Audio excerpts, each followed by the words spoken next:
वंदे मातरम। मैं संतोष सिंह आप सबका अपना यूट्यूब चैनल आरबीआई मैथ पर एक बार फिर से स्वागत करता हूं। कैसे हो बेटा? बढ़िया, सब चकाचक है। आशा करते हैं बेटा आप बहुत अच्छे होंगे। बच्चे, आज हम फिर से आपके सामने बिहार पुलिस प्रैक्टिस सेट का एक नया सेट लेकर के आए हैं ताकि आप अपने मुकाम को हासिल कर सकें।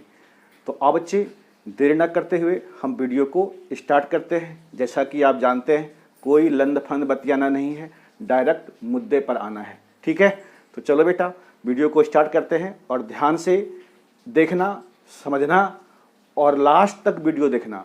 स्किप मत करना, ये मैं बार बार आपसे कह रहा हूँ, स्किप मत करना, नहीं तो फिर आपको समझ में बिल्कुल नहीं आएगा। क्लियर है ना? क्योंकि आज का जो सेट है ये बहुत ही इम्पोर्टेंट है आपके लाइफ के लिए। बात समझ रहे हो कि नहीं? यदि आपको खाकी वर्दी चाहिए तो प्लीज़ पूरा वीडियो को देखिए और ध्यान से समझिए। ठीक है, तो चलो बच्चे, आज का पहला सवाल आपके बोर्ड पर दिख रहा होगा गाइज। पहला सवाल कहता है बाबू, एक टैक्सी 4 समान दूरी को क्रमशः, ध्यान से समझिएगा, दूरी क्या है? समान है। ठीक है, 4 दूरी को क्रमशः 10 किलोमीटर प्रति घंटा, 20 किलोमीटर प्रति घंटा, 30 किलोमीटर प्रति घंटा तथा 60 किलोमीटर प्रति घंटे की चाल से तय करती है। हम बेटा लिख देते हैं आपको, ये जो दूरियां हैं क्रमशः किस किस चाल से वो गया है। 4 बराबर डिस्टेंस है, ठीक है, दूरी है, ध्यान से समझना। एक है सर 10 किलोमीटर प्रति घंटा, दूसरा है बेटा 20 किलोमीटर प्रति घंटा, तीसरा है 30 और उसके बाद 60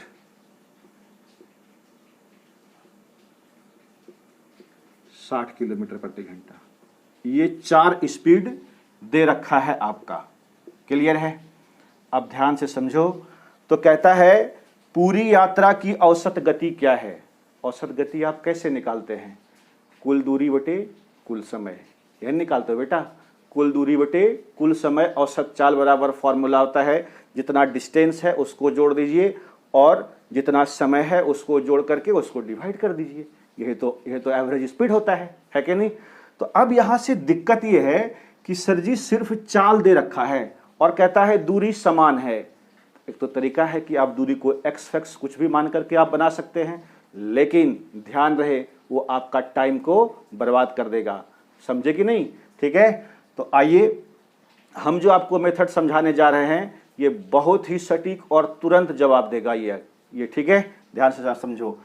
तो इस तरह के सवाल में करेंगे क्या भाई मेरे, हम इस सब का 10, 20, 30 और 60 का हम क्या करेंगे, निकाल देंगे एलसीएम। ठीक है, तो जरा सा देखो तो एलसीएम निकालो तो बेटा। इसका ये चारों का एलसीएम क्या होगा, है ना? तो आप बता सकते हैं सर 10, 20, 30 और 60 का एलसीएम होगा 60। अरे होगा बच्चे, है ना? तो ये जो एलसीएम निकलता है ना बाबू, ये क्या है आपका? दूरी है। क्या है? दूरी है। ये क्या निकल गया हमारा? दूरी है कि नहीं? तो कुल दूरी हमको मालूम चल गया। एवरेज स्पीड बराबर फॉर्मूला, एवरेज स्पीड औसत चाल बराबर कुल दूरी। तो कुल दूरी कितना होगा बेटा? 60 किलोमीटर की दूरी है और इस तरह की 4 दूरियां हैं और वो भी समान।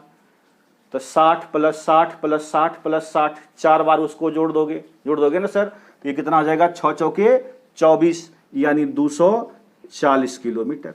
4 बार जोड़े इसको, 60 60 60, यानी तो आप 60 में 4 से गुना कर दीजिए। ठीक है, 240 कुल दूरी हो गया। अब हमें कुल समय चाहिए। नहीं तो समय कैसे निकालेंगे? बड़ा आसान है, आप जानते हो। समय बराबर बोलो क्या होता है बाबू मेरे? दूरी है और ये चाल दे रखा है, तो 60 अब बटे 10, ये कट जाएगा, ये हो जाएगा आपका कितना? समय 6 घंटा लगा यहाँ। ठीक है, इसको कितना लगेगा? 20 दिया 60 घंटा। इसको कितना लगेगा? 30 दूनी 60 घंटा, 30 दूनी 60 यानी 2 घंटा लगेगा, और ये 60 का 60 यानी 1 घंटा लगेगा। क्या कोई दिक्कत है? अब ये कुल समय को हम क्या करेंगे? सबको जोड़ लेंगे। जोड़ दीजिए बेटा। 6 3 9, 1 10 और 2 12, 12 यहाँ पे रख दीजिए। कुल समय हो गया। तो 12 दूनी 24 यानी 20, अर्थात इसका आंसर क्या हो गया आपका? 20 किलोमीटर प्रति घंटा। बोलो बाबू मेरे, समझा कि नहीं समझा? कोई दिक्कत है इसमें? ठीक है। बस आपको करना क्या है बाबू, जरा ध्यान से समझना मेरी बात को। हम ये कहना चाहते हैं कि अगर दूरी समान है और वो भी 4 बराबर बराबर दूरियां दे रखा है, 4 गो है, तो आप कहिए कुछ नहीं, जितना भी चाल दे रखा है उसका एलसीएम निकाल दीजिए, वहां से आपको डिस्टेंस मिल जाएगा। क्या मिल जाएगा सर? डिस्टेंस। और जैसे डिस्टेंस मिल गया तो कुल दूरी आपको पता चल जाएगा। यहां से आप समय निकाल लीजिए, सबको जोड़ करके उससे डिवाइड कर दीजिए। ठीक है, कोई दिक्कत तो नहीं है। बहुत सुंदर। तो ये बेटा सवाल बहुत ही इंपॉर्टेंट था, इसको जरा सा आप 1-2 बार घर में प्रैक्टिस कीजिएगा। इस तरह के सवाल आने के बहुत चांसेस होते हैं एग्जाम में। ठीक है। अब बच्चे, अब हम चलते हैं सर क्वेश्चन नंबर 2 की तरफ। क्वेश्चन नंबर 2 बाबू आपके बोर्ड पर दिख रहा है। क्वेश्चन नंबर 2 कहता है भाई, यदि 7 लगातार सम संख्या का औसत 84 है। कितना सम संख्या है सर? 7 गो सम संख्या है ना? तो आप बताइए हमें, 7 सम संख्या है और उसका औसत 84 है, तो औसत का मतलब होता है मिड वाला वैल्यू, ठीक बीचों बीच वाला मान। ठीक है, तो इसका मतलब अगर औसत 84 है तो वो 84 कहाँ होगा? एकदम ठीक बीच में होगा, है ना? तो यहां पे आप लिख दीजिए 84, ये एवरेज है नहीं। और 7 संख्या है तो क्या होगा? 3 इधर होगा, 3 इधर होगा, तभी तो ये बीच में होगा नहीं। 3 संख्या इधर, 3 संख्या इधर, वो भी कौन सी संख्याएं? सम संख्याएं, है ना? और ये 84 भी खुद एक सम संख्या है, इसलिए 84 की भी क्या होगी? काउंटिंग होगी ना उस 7 में से। ठीक है, तो अब बताइए हमसे क्या पूछ रहा है? तो पहली संख्या और अंतिम संख्या का अंतर। नहीं तो बताओ बेटा, इसके यहां से पहली संख्या क्या? हाँ, इधर पीछे मिलेगा ना, तो 84 से ठीक पीछे वाला सम संख्या आप बोलिए सर क्या होगा? तो आप कहेंगे सर 82 होगा। अरे होगा। ठीक इसके पीछे वाला सम संख्या कितना होगा सर? 80 होगा। बोलो बेटा हाँ या ना। ठीक इसके पीछे वाला सम संख्या क्या होगा? 78 होगा। नहीं होगा? सम संख्या 78 होगा।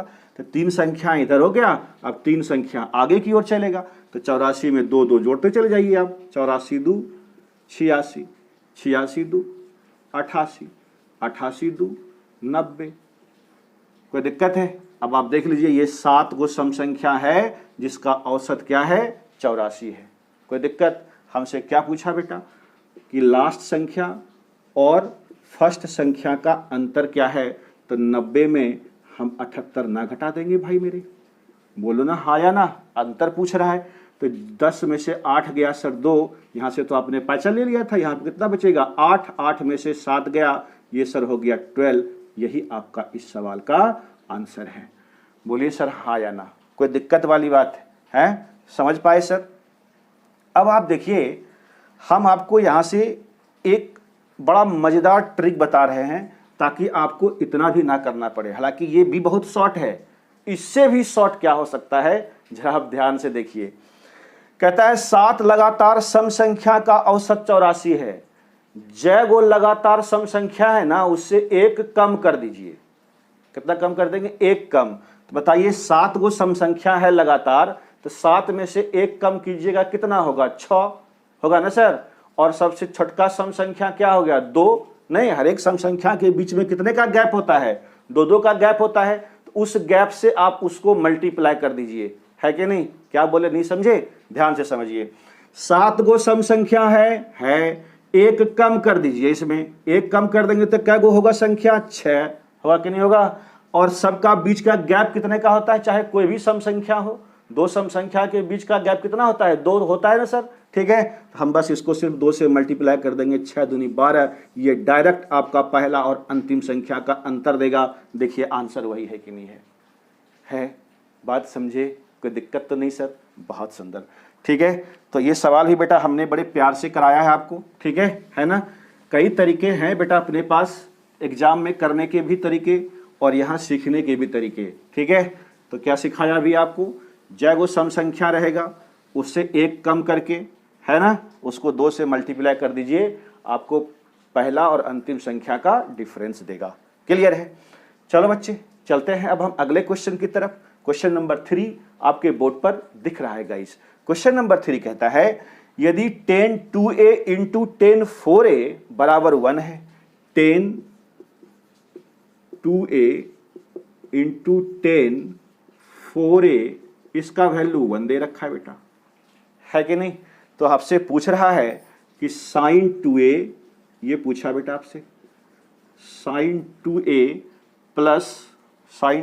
प्लस कहाँ गया, प्लस कॉस 4a, ठीक है। क्या पूछ रहा है बच्चे, कॉस 4a बराबर व्हाट, ये हमसे पूछ दिया सरकार, ठीक है। कैसे करेंगे बताइए।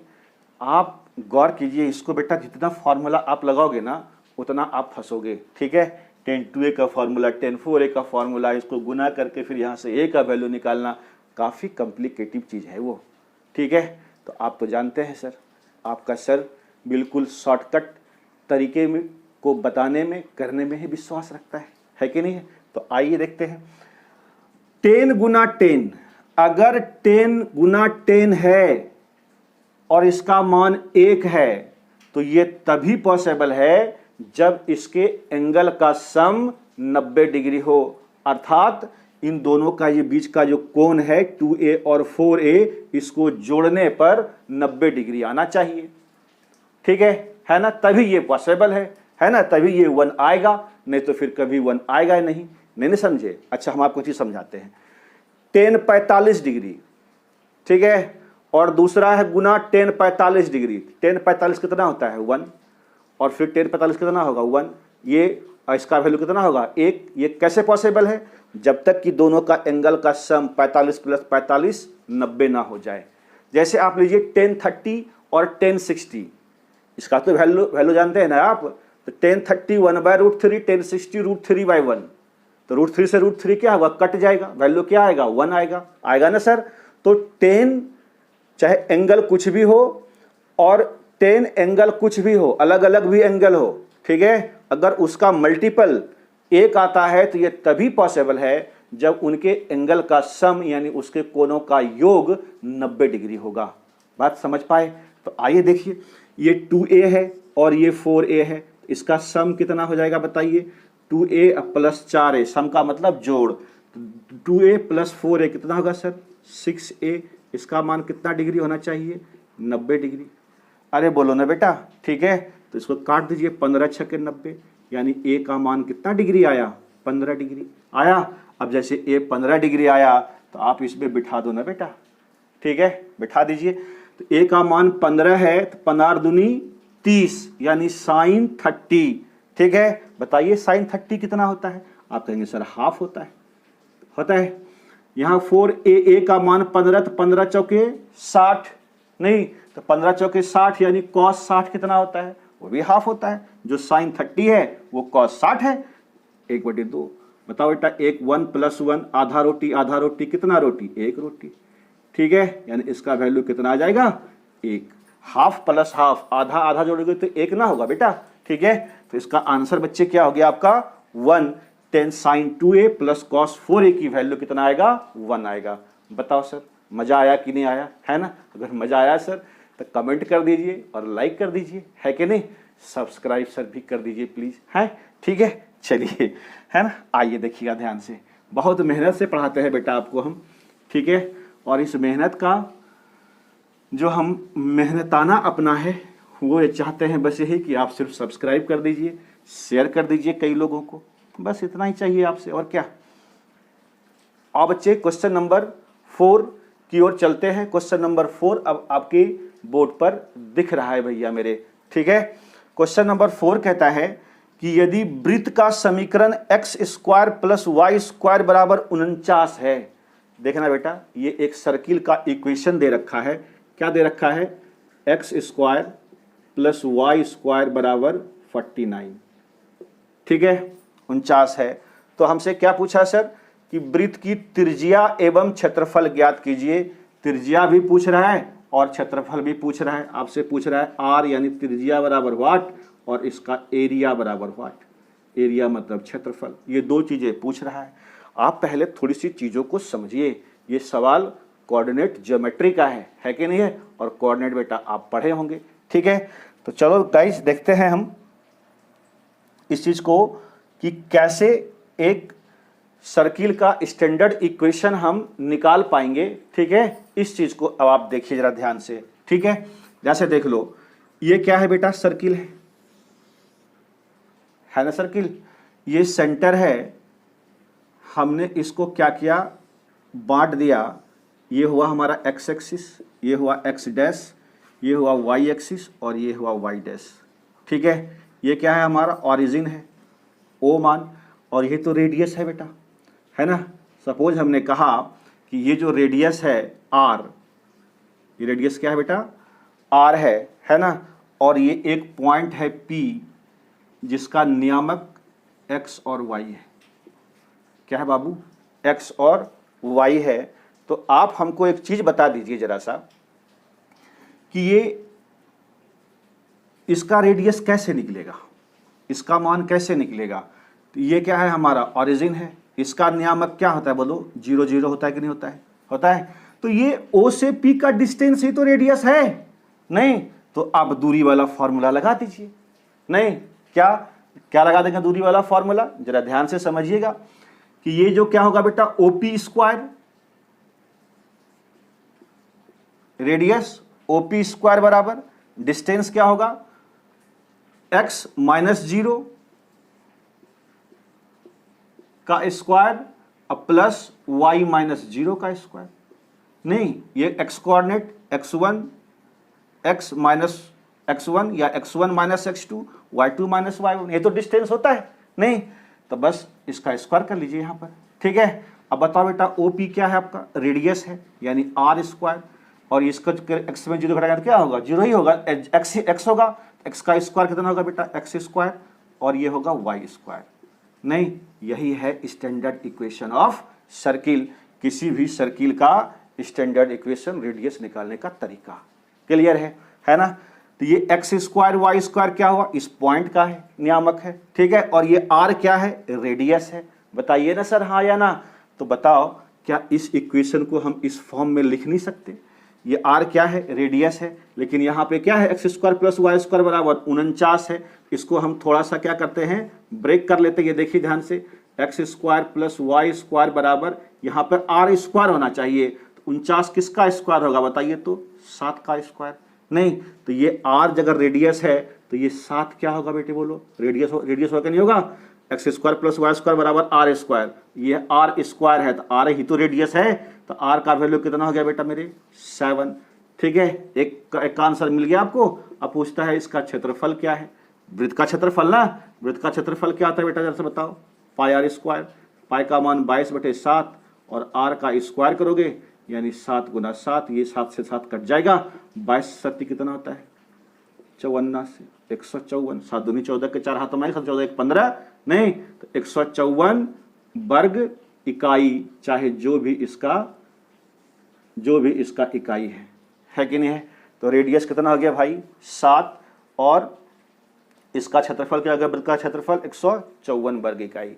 बात समझ पा रहे हो। ठीक है, ये चीजें हमने आपको कॉन्सेप्ट समझाया, ये चीजें एग्जाम में करने की जरूरत नहीं है।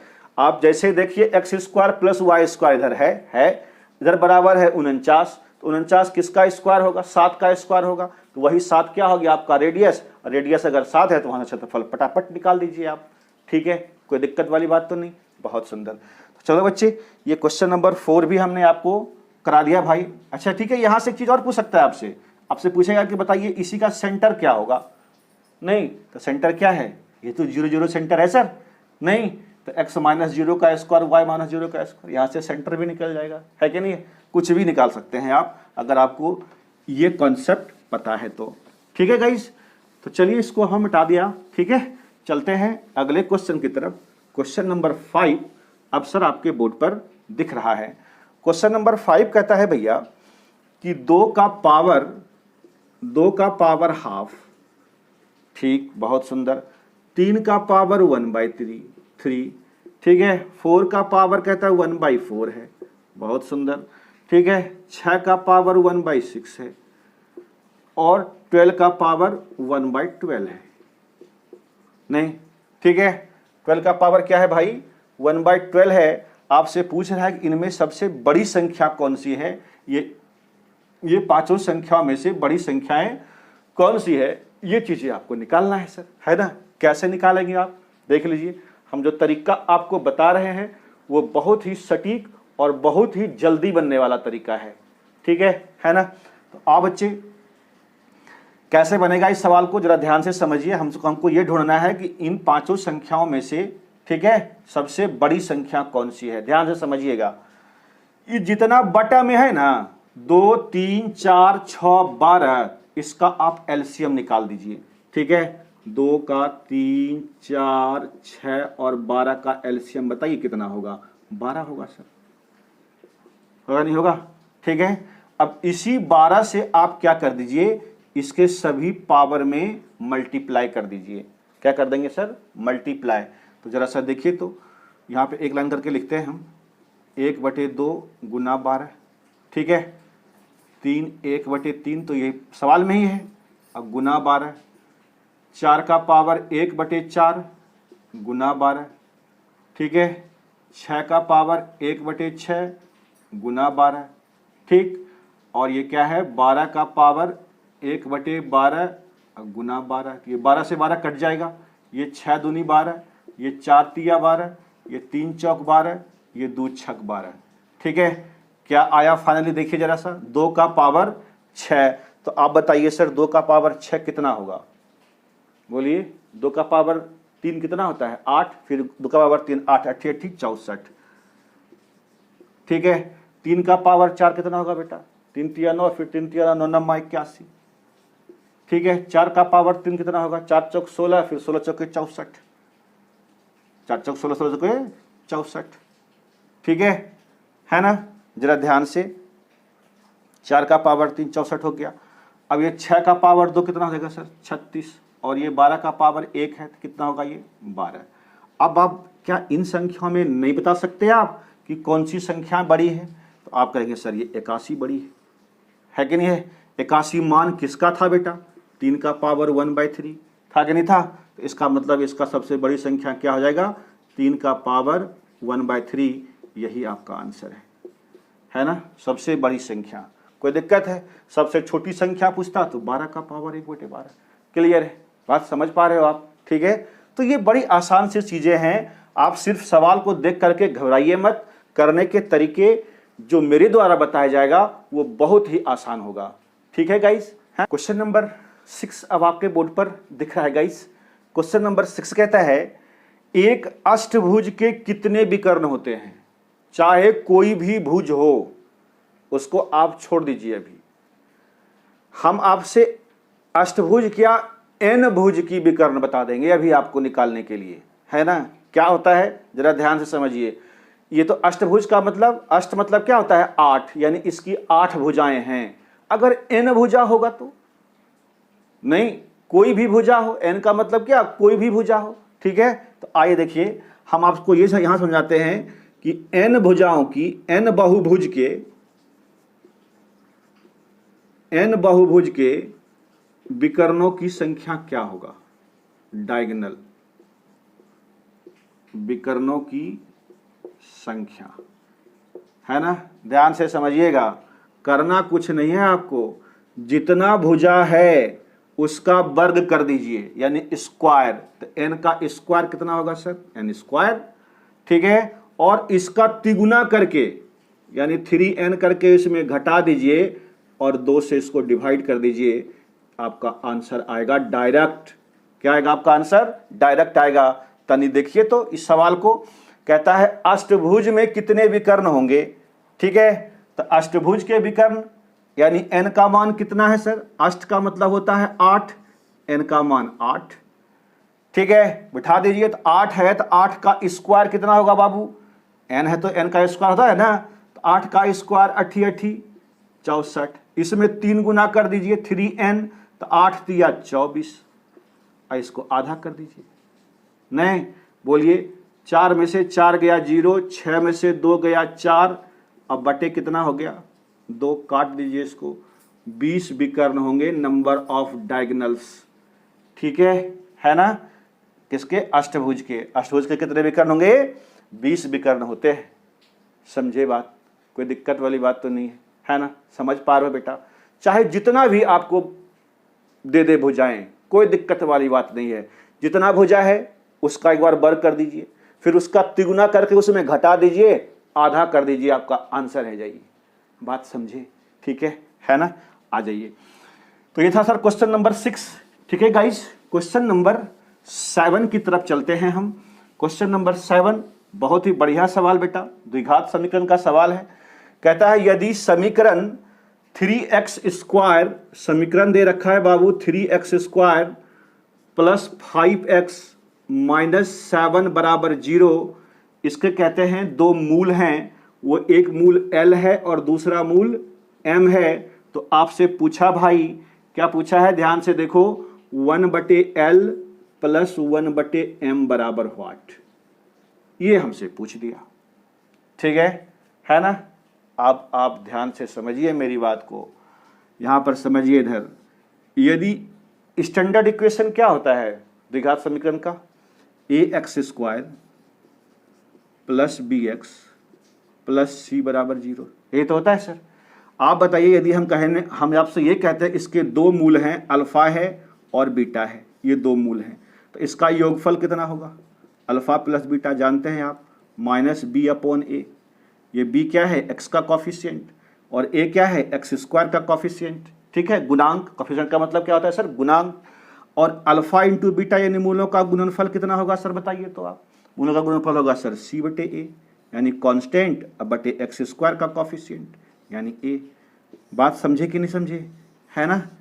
ठीक है ना? ये चीजें होता है, आप पढ़ रखे हैं। ठीक है, अब आ जाइए यहां पर देखते हैं।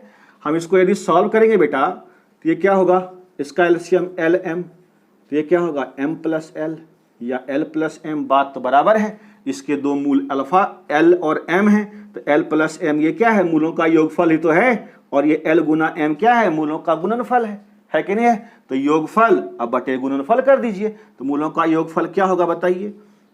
योगफल क्या होता है? माइनस b बटे, यहाँ b का मान कितना है? 5 है। ठीक है, तो कितना हो जाएगा? -5/3 होगा ना सर? -5/3 होगा, और बटे कर देंगे इसको हम, L गुना M यानी मूलों का गुणनफल c/a। c का मान कितना है सर? 7, और ये a कितना है? 3। ये 3 से 3 खत्म, माइनस से माइनस खत्म, यानी कितना हो गया आपका? 5/7। ये आपका आंसर है 1/L प्लस 1/M का। बात समझे? है ना? ये चीज एकदम गांठ बांध लीजिएगा इसको, कि अगर द्विघात समीकरण है, उसके दो मूल हैं अल्फा और बीटा, तो मूलों का योगफल -b/a, माइनस b क्या है? x का कॉफिशिएंट, a क्या है? x² का कॉफिशिएंट यानी गुणांक। ठीक है, गुणांक का मतलब उसमें कौन सा अंक गुना है रे भाई। ठीक है, बात समझ गए? तो ये था इस सवाल का आंसर 5/7। ये सर करेक्ट आंसर इसका यही है, 5/7। ठीक है, तो बड़े प्यार से सर ये भी सवाल हमने आपको कराया। अब हम चलते हैं गाइज अगले क्वेश्चन की तरफ। क्वेश्चन नंबर 8 जरा ध्यान से समझना। ठीक है, मेंसुरेशन है ये। एक ठोस लंबवृत्तीय शंकु की ऊंचाई, यानी एक क्या है बेटा? शंकु है ना? इसकी ऊंचाई दे रखा है, शंकु की ऊंचाई है 8 सेंटीमीटर। क्या है भैया? शंकु की ऊंचाई कितना है बाबू मेरे? 8 सेंटीमीटर इसकी ऊंचाई है, तथा आधार की त्रिज्या यानी ये हाइट है, और आधार की त्रिज्या यानी R दे रखा है बाबू 2 सेंटीमीटर, 2 cm। क्लियर है? इस शंकु को पिघलाकर एक गोला बनाया गया। ये शंकु हुआ, इधर गोला का गोला वाला लिखते हैं। गोला बनाया कहता है इस गोले की व्यास कितना है? गोले का क्या पूछ रहा है आपसे? व्यास यानी डायमीटर पूछ रहा है कि नहीं? D। ठीक है, व्यास जानते हैं आप, व्यास किसको कहते हैं? त्रिज्या का दुगना।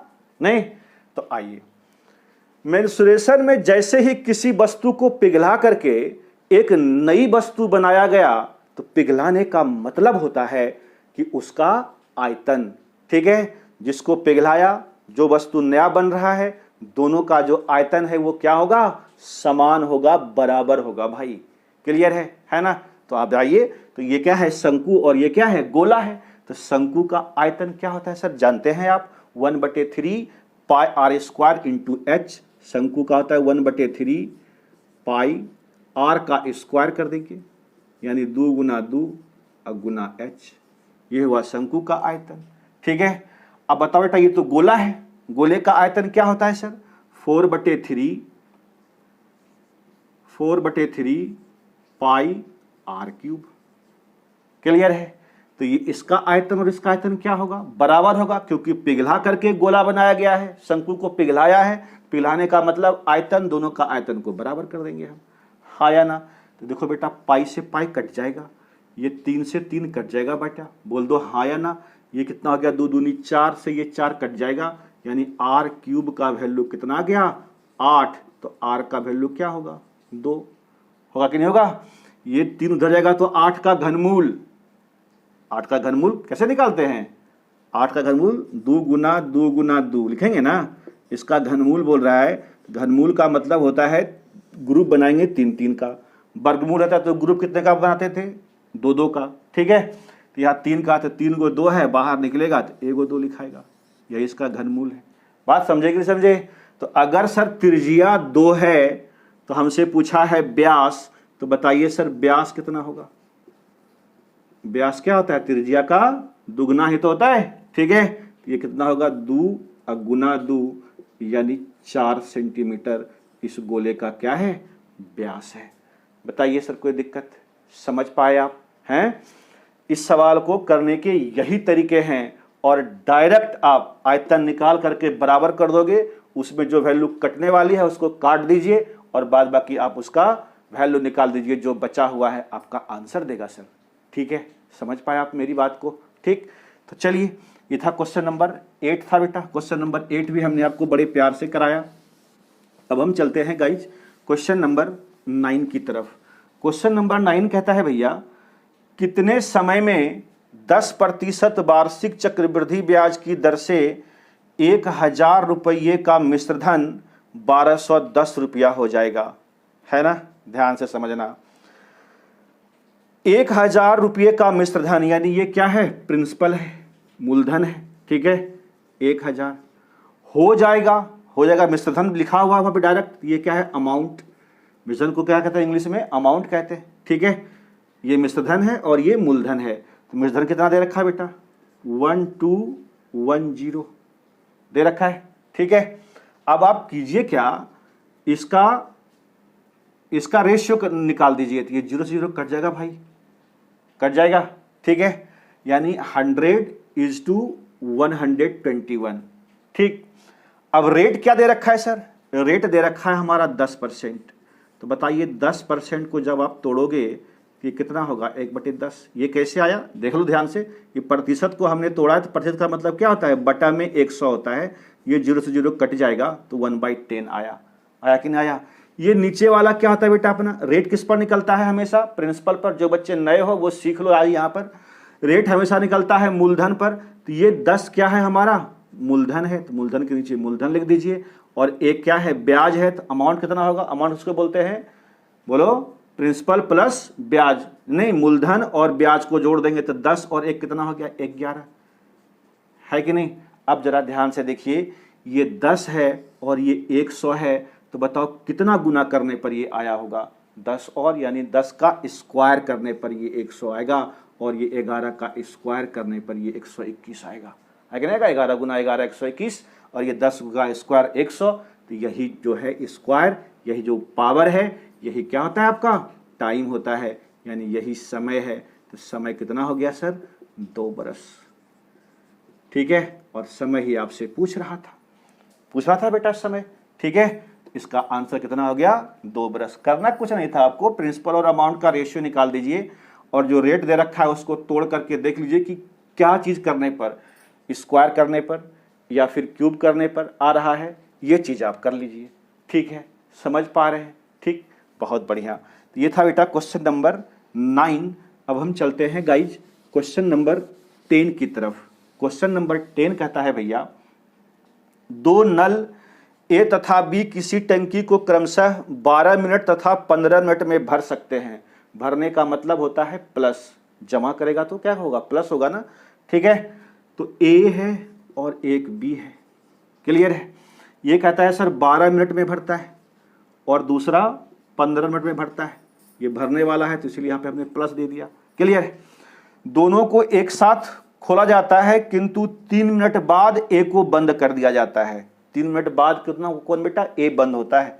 आइए कैसे निकालते हैं, 12-15 का एलसीएम कितना होगा सर, बोलिए ना, है 12-15 का एलसीएम 60 नहीं होगा रे, 15 चौके 60। तो ये जो एलसीएम है ये क्या है, उस टंकी की कैपेसिटी है, यानी कितना पानी उसमें अटेगा, ठीक है, 60 लीटर का। अब क्या करते हैं, इसको डिवाइड कर दीजिए, 12-5 60, अब 15 चौके 60, ये क्या निकल गया, नल की क्षमता, यानी 1 मिनट में ये 5 लीटर पानी भरता है और बी 4 लीटर पानी भरता है, दोनों को एक साथ खोला गया। लेकिन कहता है 3 मिनट के बाद ए को बंद कर दिया गया, इसका मतलब है कि 3 मिनट दोनों भरा होगा, नहीं तब ना ए को बंद हुआ है, ए को बंद किया गया है, तो दोनों को जोड़ लीजिए आप, 5-4 9 लीटर पानी भरेगा, और कितना मिनट, 3 मिनट नतिया 27 लीटर पानी इसने भर दिया होगा इसमें, ठीक है। घटा दीजिए इसमें, तो 10 में से 7 गया 3, यहाँ 5 में से 2 गया ये 3, ठीक है, 33। क्लियर है, 33 लीटर और भरा जाना बाकी है, लेकिन ए को क्या कर दिया गया, बंद कर दिया गया। अब बताइए ये जो 33 लीटर भरना पानी है ये कौन भरेगा, ए तो बंद हो गया, तो बी कितना, बी का क्षमता कितना है 4, इसको 4 से आप डिवाइड कर दीजिए, ठीक है ना। तो ये बेटा अब आप इसको काट दीजिए, ये कितना बार में कटेगा, 8 चौक 32 होता है ना, 4 8 32, यानी 8.1/4 मिनट में, ठीक है, 8.1/4 मिनट में क्या होगा, ये टंकी पूरा भर जाएगा। यही इसका आंसर है। या इसको थोड़ा सा और भी वो आपसे कुछ पूछ सकता है यहाँ से, जैसे कि 8 घंटा ये सेकंड 8 मिनट और 1/4 मिनट है, तो यहाँ पर सेकंड में अगर आंसर रहेगा तो यहाँ पर कितना से 60 से मल्टीप्लाई कर देना, अब 15 चौके 60, यानी 8 मिनट 15 सेकंड लगेगा। बात समझे कि नहीं समझे, लेकिन ऑप्शन में यही है, तो आप यही लिख दीजिए 8.1/4 मिनट। बात समझ रहे हो कि नहीं समझ रहे हो, हैं? तो बहुत सुंदर सर, ये सवाल था आपका नल एवं टंकी का, बहुत ही इंपॉर्टेंट चीज था ये, ठीक है। ये भी हमने आपको करवा दिया सर बड़े प्यार से, ठीक है गाइस। तो सर यहाँ तक सर आपने वीडियो देखा, आपको सर तहे दिल से शुक्रिया। इसी तरीके से सर आप मेरा सपोर्ट करते रहिए, ठीक है। और हम आपको और एक से एक चीज़ें, एक से एक बेहतरीन ट्रिक लेकर के हम आपके सामने आएंगे और हम सिखाने की कोशिश करेंगे, ताकि इस बार वर्दी चूके नहीं। बात समझे सर? तो चलिए आज का क्लास हम यहीं पर समाप्त करते हैं सर, आप हमें आज्ञा दीजिए, और तब तक आप हंसते रहिए, मुस्कुराते रहिए, खिलखिलाते रहिए। जय हिंद, जय भारत।